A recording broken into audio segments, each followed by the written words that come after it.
জ্বালানি তেল, গ্যাস, বিদ্যুৎ ও নিত্যপণ্যের মূল্য বৃদ্ধির প্রতিবাদে রাজধানীতে বিক্ষোভ করেছে জামায়াতে ইসলামী।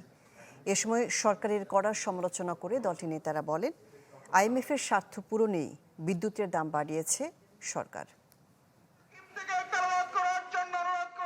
জ্বালানি তেল, গ্যাস ও বিদ্যুতের দাম বৃদ্ধির প্রতিবাদে জামাতের এই বিক্ষোভ সমাবেশ।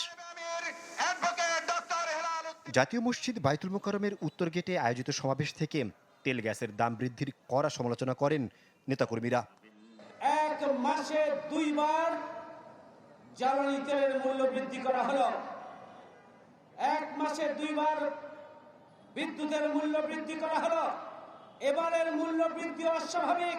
সুদমুক্ত জীবন ব্যবস্থা চালু করার জন্য মানুষ যে ব্যাংক চালু করেছিল, আজকে লোকেরা হয়ে সেই ব্যাংক দখল করার পায়তারা করছে। বাংলাদেশে আইন শৃঙ্খলা বলে তেমন কিছু নেই। আইন শৃঙ্খলার দায়িত্বে যে নিম্নমন্ত্রী আছেন, তিনি সব জায়গায় ওনার অবস্থান, কিন্তু আইন শৃঙ্খলা রক্ষায় তিনি সম্পূর্ণ ব্যর্থ হয়েছে। আইএমএফের স্বার্থ পূরণেই সরকার বিদ্যুতের দাম বাড়িয়েছে বলে অভিযোগ করেন দলটির সেক্রেটারি জেনারেল মিয়া গোলাম পারওয়ার।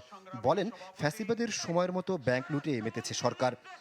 বিশ্ব ব্যাংক আর আইএমএফের কাছে আমরা তো দাসখত দেইনি, আমরা তাদের গোলাম না। তাদের কথায় আপনি বিদ্যুতের মূল্য বৃদ্ধি করে জনগণের দুঃখ কষ্ট দুর্ভোগ আপনি আবার বাড়িয়ে দিয়েছেন। বিক্ষোভ শেষে প্রতিবাদী মিছিল বের করে দলটি। মিছিলটি বিজয়নগর কাকরাইল মোড় হয়ে শান্তিনগরে গিয়ে শেষ হয়।